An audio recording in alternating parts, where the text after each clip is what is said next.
One ship was built by divine command, the other by human arrogance. Both were surrounded by death. Both sailed into the impossible, and both changed the world forever. But here's the question nobody dares to ask.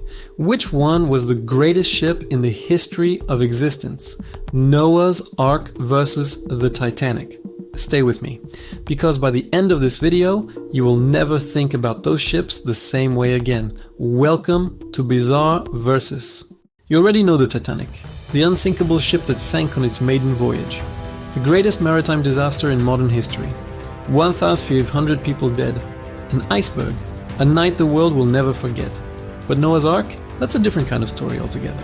Depending on who you ask, it's either the most miraculous vessel ever built, or the greatest myth ever told. A boat so enormous, so perfectly engineered, that it allegedly carried every species of animal on Earth through 40 days and nights of apocalyptic flooding, and then landed safely on top of a mountain. Today we're putting these two legendary ships head to head. We're going to compare their size, their purpose, their passengers, their disasters, and the shocking ways these two ships mirror each other. And by the end of this video, you're going to see something that almost nobody talks about. The terrifying parallels between Genesis and the North Atlantic. Stay with me, because this one gets wild. Let's go back. Way back. Somewhere around 2300 BC, or possibly much earlier depending on the tradition, a man named Noah received instructions that would change the course of life. According to the book of Genesis, God looked at humanity and saw nothing but corruption, violence, moral decay, and he made a decision that is still debated in churches, universities, and laboratories to this day. He decided to wipe the slate clean. But there was one man, just one, who found favor in his eyes, Noah, and the instructions God gave him were extremely specific. Build an ark, use gopher wood, 3 decks, coat it inside and out with pitch. Make it 300 cubits long, 50 cubits wide, and 30 cubits high. Now, here's where it gets interesting. A cubit is approximately 18 inches, or about 45 centimeters. Do the math, and you get a vessel roughly 135 meters long. That's about the length of 1.5 football fields. For a wooden ship constructed with primitive tools, that is absolutely staggering. In fact, naval architects who have analyzed the dimensions of the ark have confirmed something remarkable. The ratio of its length to width to height, 350-30, is almost identical to the proportions used in modern cargo ship design for maximum stability. Think about that. God described a ship thousands of years before modern naval engineering, using dimensions that scientists today recognize as structurally optimal. Coincidence? Or something else? Now fast forward to the early 20th century. The Industrial Revolution has changed everything. Steam power, steel, electric light. For the first time in history, humans genuinely believed they had mastered nature, and nothing embodied that belief more than the RMS Titanic, built in the Harland and Wolff shipyard in Belfast. It took over 3,000 workers, 3 years of construction, 3 million steel rivets, and a price tag equivalent to roughly $400 million today. It was 269 meters long, nearly twice the length of Noah's Ark. It weighed 46,000 tons. It was not a ship, it was a floating city. It had a swimming pool, a gymnasium, Turkish baths, multiple restaurants, and then came the tagline that sealed its fate. God himself could not sink this ship. Now, whether that quote was ever actually said is disputed, but the sentiment, that was absolutely real. The confidence, the arrogance, the absolute certainty that human engineering had finally conquered the sea. You already know what happened next, but let's not rush there, because first we need to talk about size. Alright, let's get into the numbers, because this is where things start to get genuinely surprising. The Titanic, 269 meters long, 28 meters wide, 53 meters tall from keel to funnel top. Displacement, 52,310 tons, 9 decks, 840 cabins. Noah's Ark, assuming the traditional cubit interpretation, 137 meters long, 23 meters wide, 14 meters tall, 3 internal decks. So the Titanic wins on raw size, right? Well, hold on, because here's what most people don't know. Biblical scholars and engineers who have studied the Ark estimate its gross tonnage, based on its internal volume, at approximately 43,000 tons displacement. That puts it remarkably close to the Titanic's 46,000 tons, a ship supposedly built by one old man with hand tools, nearly matching the tonnage of a vessel constructed by 3,000 engineers. But the real mindbender is the internal capacity. The Ark's 3 decks gave it a total internal volume of approximately 1.5 million cubic feet, or about 43,000 cubic meters. To put that in perspective, that's equivalent to 522 standard railroad freight cars. Biologists and creation scientists have spent decades calculating whether this was actually enough space to hold every animal species. And their conclusion? Yes, with room to spare. Now, before the skeptics explode, we're going to get to the controversy. But first, let's talk about what these ships were made of. The Titanic was built from steel, the greatest industrial material of the age. Its hull plates were up to 1 inch thick. Its construction represented the absolute pinnacle of 1912 metallurgy. And yet, those steel plates, under impact with the Iceberg, fractured, cracked, because the steel used in 1912 was more brittle in cold water than modern steels. The very material meant to make it unsinkable became its vulnerability. The Ark? Gopher wood. Nobody actually knows with certainty what gopher wood is. The Hebrew word gopher appears nowhere else in the entire Bible. Some scholars think it was cypress. Others say cedar. Some propose it was a laminated composite wood, possibly even a form of ancient plywood-like structure. What we do know is that the Ark was coated inside and out with pitch, a natural waterproof tar. And wooden ships, when properly maintained, can last for centuries. The Mary Rose sat on the ocean floor for 437 years and was still structurally intact when raised in 1982.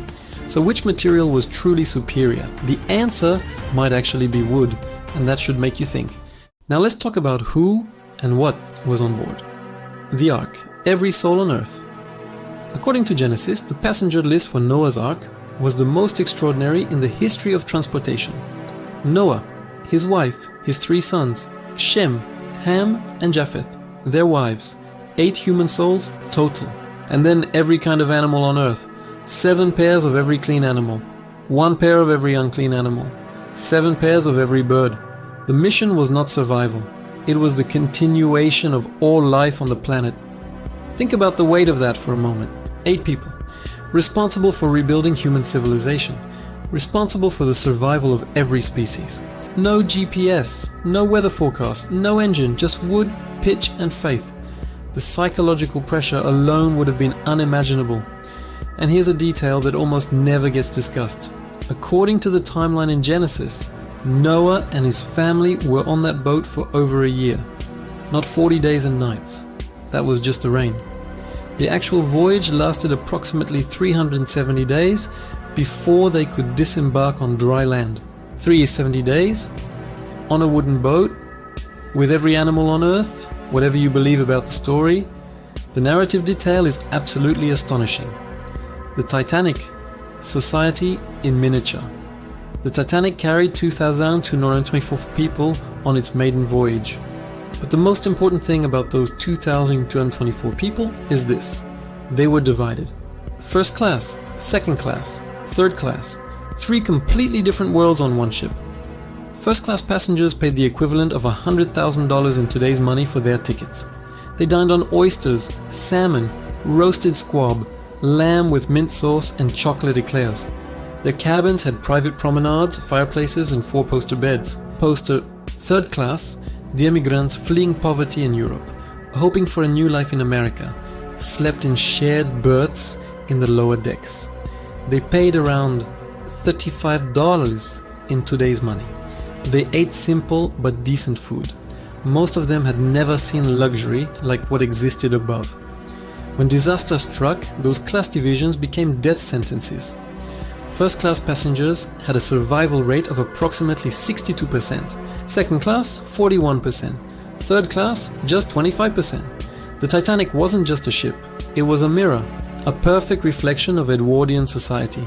Its beauty, its ambition, its cruelty, its inequality. And when it sank, It sank all of that with it. On one ship, 8 souls saved to repopulate the Earth. On the other, 500 souls lost, largely because of where they were born. The contrast couldn't be more brutal.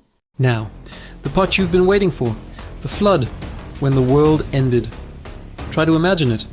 You've spent 100 years building a boat. Your neighbors have mocked you every single day.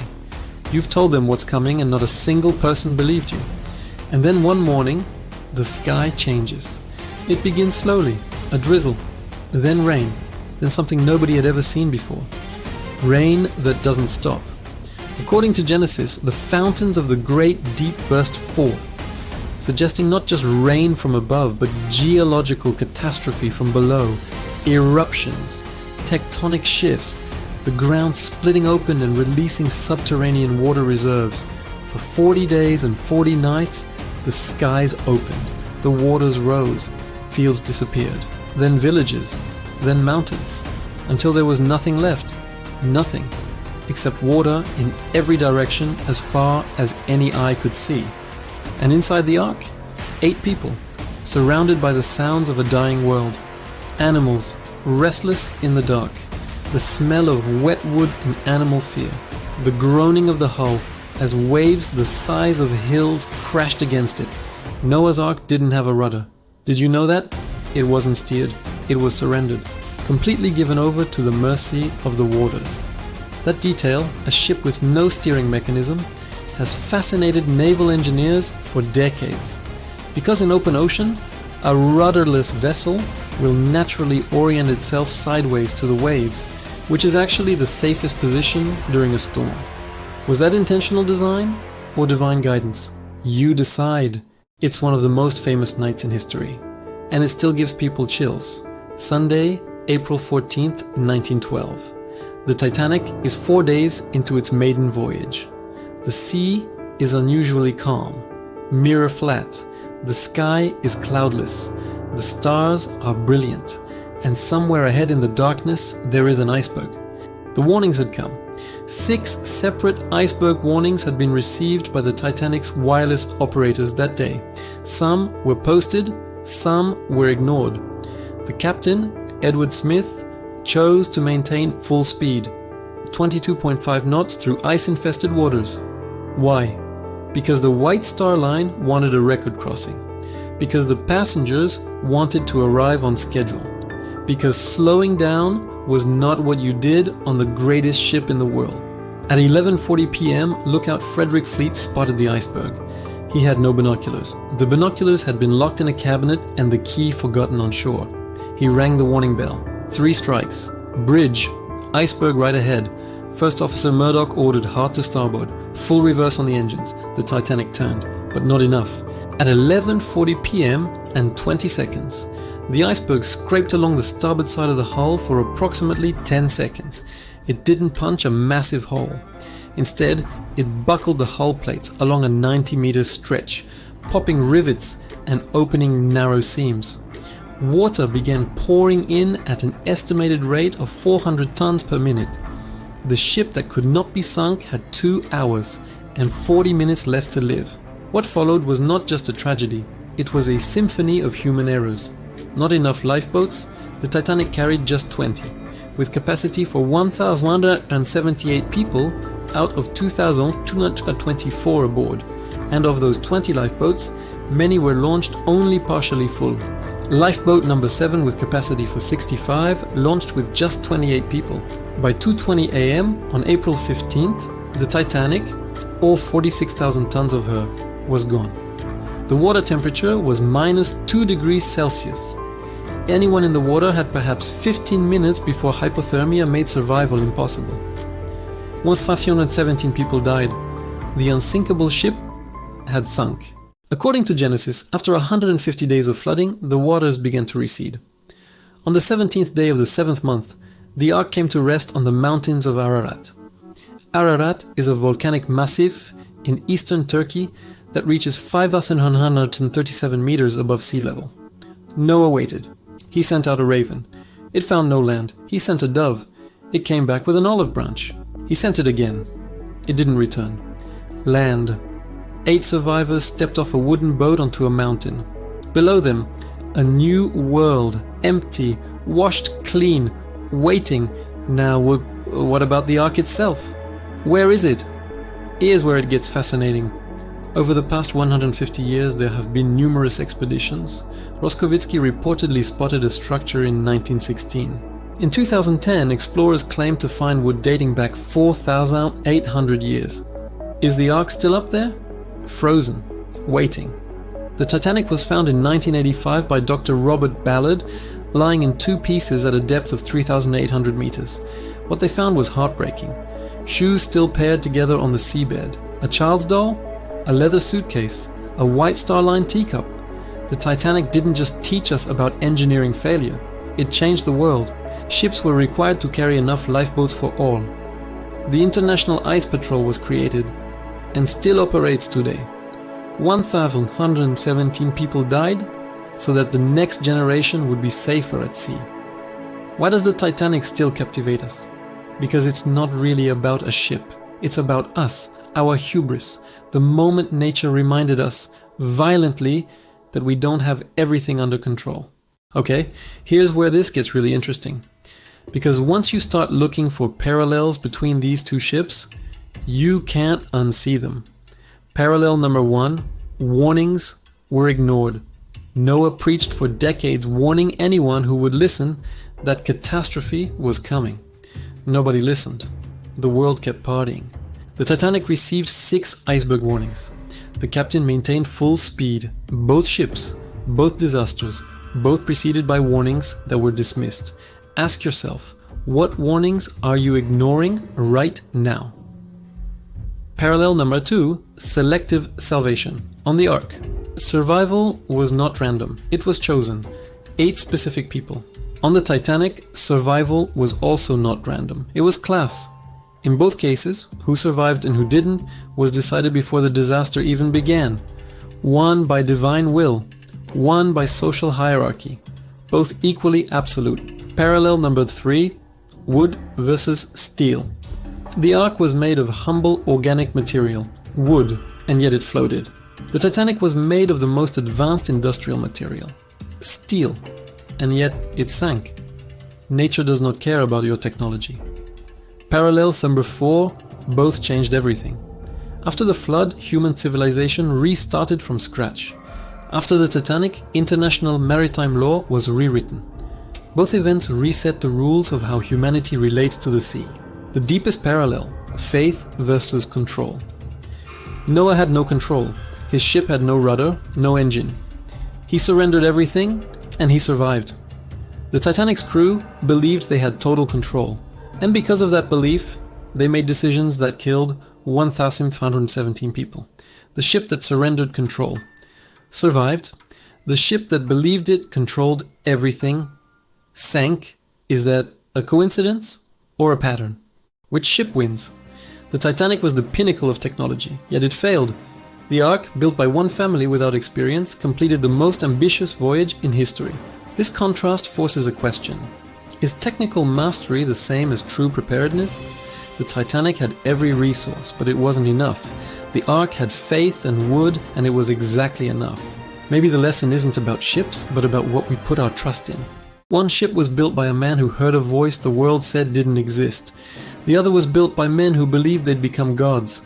One sailed to the end of the world and came back. The other never even finished its first journey.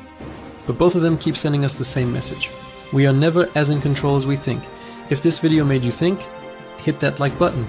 Subscribe to BizarreVersus. Do you think Noah's Ark was real? Or is it the greatest myth ever told? I'll see you in the next one.